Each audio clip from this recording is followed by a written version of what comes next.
అలా చూస్తూ ఉంది తీవ్రంగా ఏకాగ్రత. అంటే సృష్టి ధర్మం.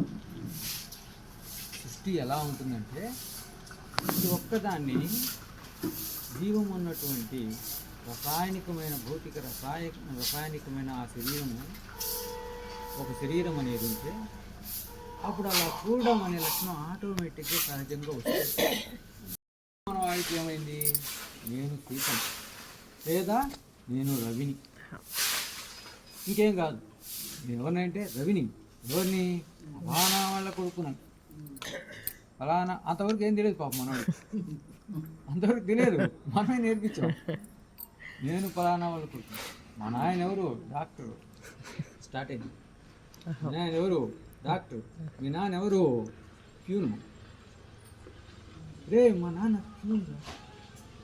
మీ నాన్న డాక్టర్. ఇప్పుడు ఇప్పుడు ఎక్స్ప్రెషన్స్ స్టార్ట్ అయినాయి. ఇంతవరకు ఏమీ లేదు, ఏదో పెట్టింది తింటున్నాడు, ఏదో ఇప్పుడు నేనంటే ఇట్లా అంటున్నాడు. మనం మీ నాయన ఇదంటే చెప్తున్నాడు, రవి అంటే రవి రవి అంటున్నాడు. ఇప్పుడు మెల్లగా ఏమైంది, మా నాయన డాక్టరు, మీ నాయన తినే. ఓ డబ్బులు ఉన్నాయి, ఈ డబ్బులు లేవు. నాకు ఏసీ ఉంది మా ఇంట్లో, నీకు ఏసీ లేదు. అరే నాకు ఏసీ లేదురా, మా ఇంట్లో ఏసీ లేదురా, మీ ఇంట్లో ఏసీ ఉందిరా. వీటితో పాటు మెల్లగా ఎమోషన్స్ స్టార్ట్ అయ్యాయి, భావోద్వేగాలు స్టార్ట్ అయ్యాయి. అంతకుముందు ఈ భావోద్వేగాలు లేవు. ఇప్పుడు మెల్లగా భావోద్వేగాలు ఎలా స్టార్ట్ అయినాయి? నేర్పిస్తే నేర్చుకుని కొన్ని అమ్మ ఏడ్చింది. ఎందుకు ఏడ్చింది? ఎవరో తిట్టారు. అరే తిడితే ఏడవాలిగా. ఎవరన్నా ఇప్పుడు తిట్టే అంటే ఏడుస్తారు. అంతకుముందు తిట్టినా ఏడవడు, కొట్టినా ఏడవడు. వాళ్ళు ఏడ్చినా ఆ క్షణానికి తర్వాత వదిలేస్తారు. ఇప్పుడు అట్లా కాదు, కొడితే అదే పలానా వాళ్ళు కొట్టారు, వాడికి మళ్ళీ తిరిగి కొట్టారు కదా. ఇది మెల్లమెల్లగా వస్తుంది. ఎట్లా వస్తున్నాయి? మెల్లమెల్లగా ఎమోషన్స్ని కూడా అలవాటు చేసుకుంటున్నాను. ఇక్కడ ఏమవుతుందంటే, నేను మా అమ్మ మా నాయన వాళ్ళు డాక్టర్లు, వాళ్ళు వాళ్ళకి డబ్బులు ఉన్నాయి, తినడానికి ఇది తింటాం, మీరు అది తింటా, మేము ఇది తింటాం, నేను నామం పెట్టుకుంటా, నువ్వు నామం పెట్టుకోవు, నువ్వు టోపీ పెడతావు, వచ్చేసి నీ మెల్లగా నువ్వు హిందువు, నేనేమో ముస్లిం. ఈ డివిజన్స్ వచ్చే కొద్ది ఏమైపోతున్నావు, అనంతమైన శక్తి, సహజమైన శక్తి పరిమితమైపోతుంది. అదే మొదట పుట్టినప్పుడు వాడు దేనికి అతుక్కోవాలి, దేనినైనా ఒకే రకంగా చూస్తాడు. ఇప్పుడు డిఫరెంట్గా చూస్తాడు. నామం పెట్టిన వాడిని డిఫరెంట్గా చూస్తాడు, టోపీ పెట్టుకున్న వాడిని డిఫరెంట్గా చూస్తాడు. ఒకరిని భయంతో చూస్తాడు, ఇంకొకరిని ప్రేమతో చూస్తాడు. మొదట్లో అవి లేవు. ఇవన్నీ లేకుండా సహజంగా మొదట ఉన్నప్పుడు వాడు అపరిమితమైన వాడు, అనంతమైన వాడు, అనంతమైనది పుట్టింది. కానీ దాన్ని ఈజీగా, సింపుల్గా తల్లిదండ్రులే మెల్లగా పరిమితమైన దాకా తీసేశారు. ఇంకా తోటి సమాజం కూడా పరిమితమైన దాకా చేశారు. ఇంకో వాడంతటా వాడు ఏమనుకుంటున్నాడు, నేనెవరిని, అసలు వాడికి ఎవడో నేనంటే తెలియదు. మొట్టమొదట వాడికే నేను అనేది వచ్చింది. తర్వాత నేను రవిని, కేవలం రవిని అయిపోయాడు. ఇప్పుడు ఎవరై అంటే వాడు రవి. ఆ రవి అనే పేరు ఎంతమందికి లేదు? ఎంతోమందికి ఉంది కదా. కానీ ఆ రవి అనే పరిమితమైన పేరు తల్లిదండ్రులు ఏదో గుర్తు కోసం చెప్తే, గుర్తు కోసం అదే నేను అనుకుంటూ ఇరుక్కుపోయాడు. ఇక్కడ నేననేది గట్టి పడిపోయాడు. ఇంకా నా భార్య, మా ఆయన, కొడుకులు, బిడ్డ, మేము ఇల్లు, మేము నలుగురం. ఇంతకుముందు మొట్టమొదటి పుట్టినప్పుడు చాలంగా ఉండేది మనసు. ఎక్కడికైనా పోయి దేన్నైనా కొత్తగా తెలుసుకోవాలి. ఇప్పుడు ఏం తెలుసుకోదు. బ్రాహ్మణ వీళ్ళు హిందూ, అదే ఏం చూసేదేమో అంటే మైండ్ తెలుసుకోవడానికి రెడీగా లేదు, పరిమితం అయిపోయింది, విడదీయబడుతుంది. ఇప్పుడు ఈ పరిమితమైంది ఇప్పుడు అనంతమైన దానికోసం ప్రయత్నం చేస్తుంది.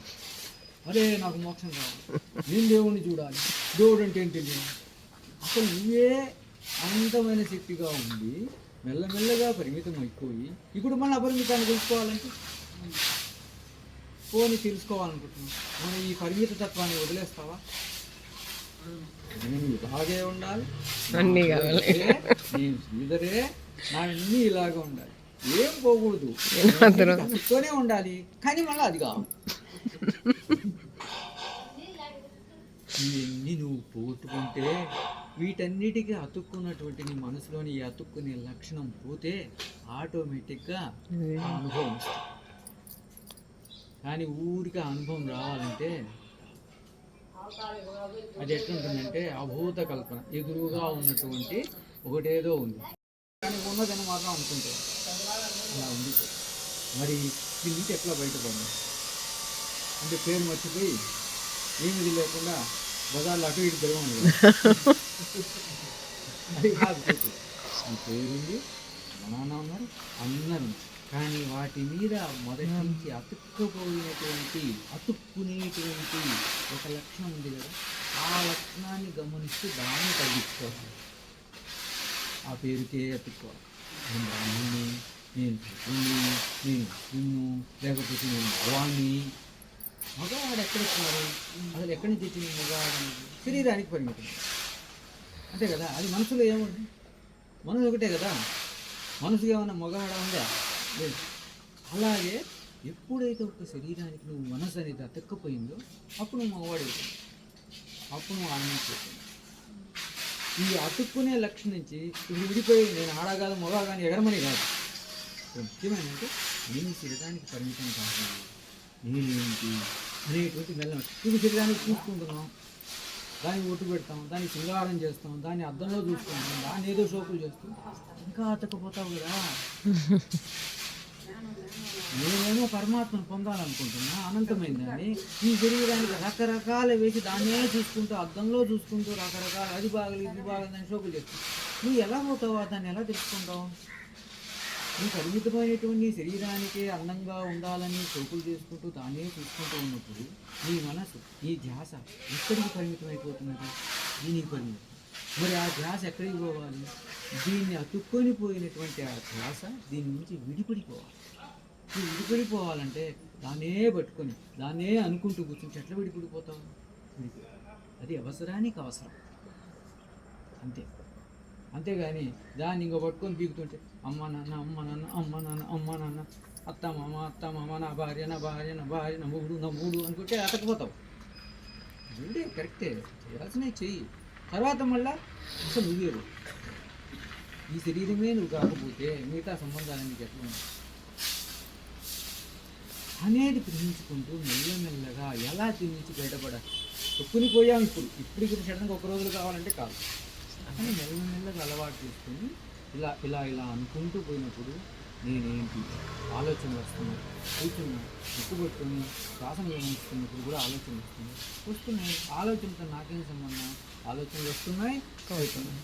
ఇవి నా ఆలోచనలు కాదు, ఇవి నా ఆలోచనలు కాదు అని కానీ మనం కానీ స్పష్టంగా ప్రతి ఒక్క ఆలోచనతో అంటుకోకుండా ఉంటే కొన్ని రోజులకు ఆలోచనతో మనం అంటుకోం, ఆలోచనలు మాత్రం వస్తాయి.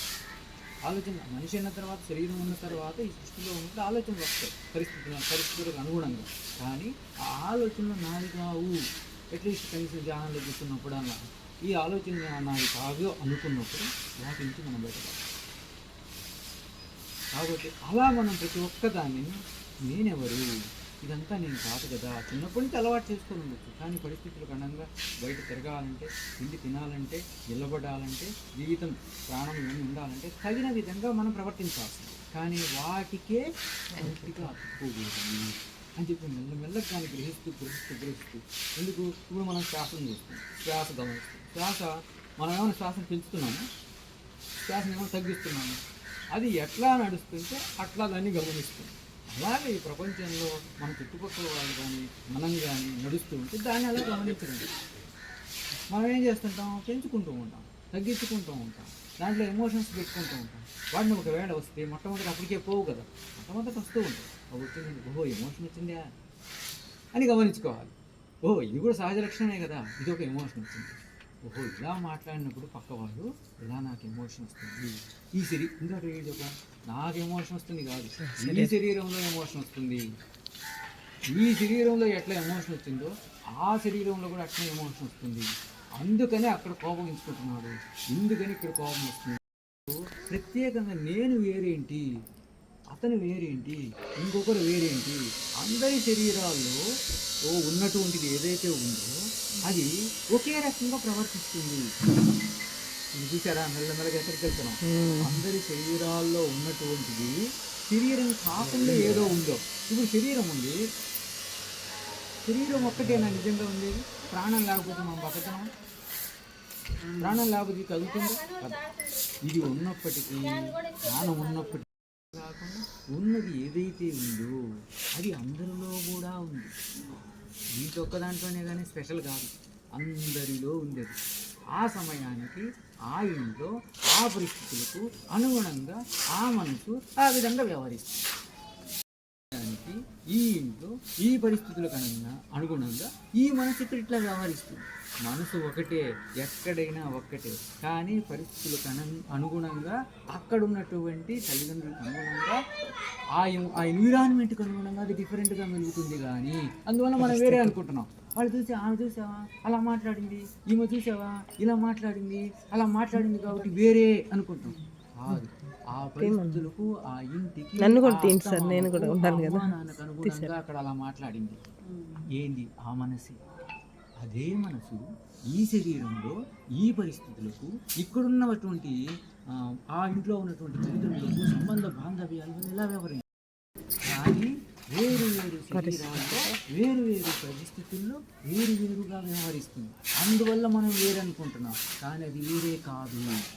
అది ఒకటి. మనసే ఒక్కటైతే, ఇంకంటే మనసు కంటే మూలమైనటువంటిది ఏదో ఉందని కానీ మనం ఇంకా దూరం పోయి కానీ గమనిస్తే, అంటే మనసులో ఆలోచనలు వస్తున్నాయి, మనసులో కోపం వస్తుంది, మనసులో ద్వేషం వస్తుంది, మనసులో అంటుకునే లక్షణం ఉంది. నా కొడుకు ఎట్టుంటాడో ముద్దుగా. ఆ పరిస్థితుల్లో అక్కడ ఆ మనసు, అక్కడ పిల్లవాడు ఉంటే ఎత్తుకుంటే నీ కొడుకు అనుకుంటున్నావు. అదే మనసును తీసుకుపోయి ఇంకొక శరీరంలో ఇంకొక చోట అలా పుట్టిస్తే అక్కడ మళ్ళీ ఆ కొడుకుని పుట్టిన నా కొడుకు అంటాం. సృష్టి మనల్ని ఏ విధంగా ఆడుకుంటుందో చూసారా? మనం సృష్టి చేతిలో ఈ పరిస్థితి పడిస్తే ఇన్నే నా కొడుకు పోయిన జన్మలో వాడు చెట్టుపోయినా అయింది మనకు తెలియదు. ఆయన పట్టుకొని మనం కొడుకు తీస్తాం. తీయకుండా ఉండొద్దని కాదు, అది తగిన పరిస్థితులు చేయాల్సిందే. ఆ చేసే దాంట్లో మరీ అతక్కుపోకూడదు. నువ్వు పిల్లవాడితో అతక్కుపోతే నాది అన్నప్పుడు, నువ్వు నాది అనాలంటే ముందు నేను ఉండాలి. ముందు నేను అనే స్వార్థం లేకపోతే నాది అనేది రాదు. ఇప్పుడు నాది నువ్వు పెంచుకున్నావంటే నేనేది ఎక్కడి నుంచి పోతుంది అంటే, ముందు నాది నుంచి మెల్ల బయటపడాలి. అప్పుడు తర్వాత నువ్వు నేను నుంచి బయటపడగలుగుతావు. ఇంకా చక్కగా చూడాలంటే ఆలోచనలు ఏమి కలగటం లేదు. రెండు, మనం శ్వాస గమనించేటప్పుడే ఆలోచనలు వస్తూ ఉంటాయి. ఆలోచనలు ఏం కదలకుండా ఉన్నటువంటి స్థితి కూడా అప్పుడప్పుడు ఉంటుంది. అట్లా ఆలోచనలు ఏమీ కదలకుండా ఉన్నప్పుడు ఆ శరీరంలో ప్రాణం ఉందా లేదా? ఉంది కదా. Very good. ఆ శరీరంలో ప్రాణం ఉంది, ఏదో ఉందని కూడా తనకు తాను తెలుస్తుందా లేదా? ఏదో ఉందని తనకు తాను తెలుసుకుంటుంది. Very very important. ప్రాణం ఉంది, ఆలోచనలు కదలటం లేదు, ఏదో ఉందని తనకు తాను తెలుస్తూ ఉంది. చూసారా? ఆలోచనలు ఏమి కదలటం, ఈ స్థితి ఉంటున్నది. అదేవిధంగా పక్కనే ఆలోచనలు కదిలే స్థితి కూడా ఉంటుంది. ఈ రెండే ఉండేది, ఇంకేం ఉండదు. ఒకటి ఆలోచనలు ఉన్న స్థితి, ఏ ఆలోచన అయితేనే ఆలోచనలు ఉన్న స్థితి. రెండోది ఆలోచనలు ఏమీ లేనటువంటి స్థితి, కానీ ఆ సమయంలో తనకు తాను అనుకున్నా అనుకోకపోయినా తానున్నా అని అనిపించే, ఏదో ఉన్నది అనిపించేటువంటి స్థితి. ఈ రెండు ప్రతి ఒక్క మనిషిలో, మొత్తం టోటల్ వరల్డ్లో ప్రతి ఒక్కరికి ఈ రెండు ఉండాల్సింది, ఖచ్చితంగా ఉండాల్సింది. మనం ఇప్పుడు చూసాం చిన్నప్పటి నుంచి. ఈ రెండు ఉన్నాయో లేదా? ఉన్నాయి కదా. ఈ రెండోదైనటువంటి ఆలోచన లేకుండా ఉన్నప్పుడు ఉన్న స్థితి ఏదైతే ఉందో, అంటే మనకు ఉన్నట్లు అనిపించే స్థితి ఏదైతే ఉందో, అదే సత్యం. కాబట్టి మన ఊహ, మన భ్రమ ఏదైతే ఉందో, ఏదో సాధించాలి, ఎక్కడికో పోవాలి, ఎంతో కష్టపడాలి, అప్పుడు మాత్రమే నాకు వస్తుందనేటువంటి, అంటే కష్టపడితే వచ్చేదే నిజమైంది. కష్టపడకపోతే వచ్చేది నిజం కాదు అని మనం ఏదైతే ఊహతో ఉన్నామో అది అసలు సత్యమైన చిన్నప్పటి నుంచి నీ దగ్గరే ఉన్నా ఏదైతే నువ్వుగానే ఉన్నా ఏ ఆలోచన లేకుండా పక్కకు పోకుండా నిరంతరం ఎప్పుడూ ఉన్నటువంటిది ఏదైతే ఉందో ఆ సత్యాన్ని నువ్వే నీ అంతట కావాలని వదులుకుంటున్నావు. నువ్వు వదులుకున్నా అది పోదు, అది ఎప్పుడూ ఉంటుంది. ఎంతవరకు ఉంటుంది? నీ శ్వాస వదిలేసేంత వరకు ఉంటుంది. నువ్వు ఎప్పుడన్నా తన వైపు చూస్తావేమో, బయటికి పోకుండా తన వైపు నీ చూసి నిలకడగా ఉంటావేమని అది ఎదురు చూస్తూనే ఉంటుంది. నువ్వు ఒక్కసారి వెనక్కి తిరిగి ఇదే కదా నేను, ఇంకేముంది, దీనికి మళ్ళీ ఒక శరీరం. ఇప్పుడు నేను అది నేను కంటే మూలమైనది, అది నేను కంటే కూడా వెనుక ఆధారమైనటువంటిది, మూలమైనటువంటి దాని తర్వాత నేనేది వస్తుంది. నేను కంటే మూలమైనది, నేను రాకుండా వచ్చేదానికంటే ముందున్న స్థితి అది. అయితే తర్వాత నేను వస్తుంది. ఆ స్థితి ఏదైతే ఉందో అదే ఎరుక స్థితి. ఆ ఎరుక స్థితే నువ్వు. ఈ ఎరుక స్థితి అందరిలో ఉన్న ఒక్కటే ఒక వస్తువు. అది మనకు పరిపూర్ణంగా ఎప్పుడు అర్థమవుతుందంటే, ఎప్పుడు అక్కడే ఉండి బయటికి రాకుండా ఉండడానికి ప్రయత్నం అది ఎప్పుడు సాధ్యం కాదు. కానీ ప్రయత్నం చేస్తూ ఉంటే, మనం కావాలని ప్రయత్నం చేసినా అది సాధ్యం కాదు. కానీ అలా ప్రయత్నం చేస్తుంటే అవగాహన తెలుస్తుంది. అందరిలో ఉన్నటువంటి ఆ ఎరుక ఏదైతే ఉందో ఆ ఎరుకే నేను. ఈ నేను అనేది సమూలం మొత్తం ప్రపంచంలో ప్రతి ఒక్కరికి ఈ నేను అనే దానికి ముందున్నటువంటి ఆ స్థితి ఉంది. ఆ స్థితిలో నుంచే మనం పుట్టాం. అలా చూసుకున్నప్పుడు అదే మనం, అది వేరు కాదు, అది పరమాత్మ. ఎంత సహజమైన సాధారణమైన చిన్న సత్యము చూడండి. ఈ చిన్న సత్యాన్ని ఇది నిజం కాదు, ఎంతో కష్టపడాలి అనుకోవడమే దాని నుంచి దూరం చేస్తుంది. ఆ చిన్న సత్యము మగ కాదు, ఆడ కాదు. ఆ చిన్న సత్యము ఒక కులంగా, ఒక మతంగా, దేనికి అది పరిమితమై శరీరమే కానప్పుడు దానికి ఏదిని పెడతాం? ఆ సత్యమే మనం. అయితే ఈ బయటి ప్రపంచంలో ప్రవర్తన కోసం శరీరం రూపంలో దీనన్నిటి చేయాల్సింది. కానీ కారులో కూర్చొని మనం ప్రయాణం చేసేస్తున్నాం, కానీ కారుకి అతుక్కొని కూర్చుంటాం. ఆ తర్వాత బయటకు వచ్చేస్తాం, మన పని అయిపోతుంది. ఆ విధంగా బయటికి రావడానికి మనం రెడీ చేసుకొని, ఒకవేళ సడన్గా ఏదో ఒక రోజు ఈ శరీరానికి ప్రమాదం వచ్చినా నాకు సంబంధం లేదనే స్థితిలో మనం ఉండడానికే మనం చేసే సాధన.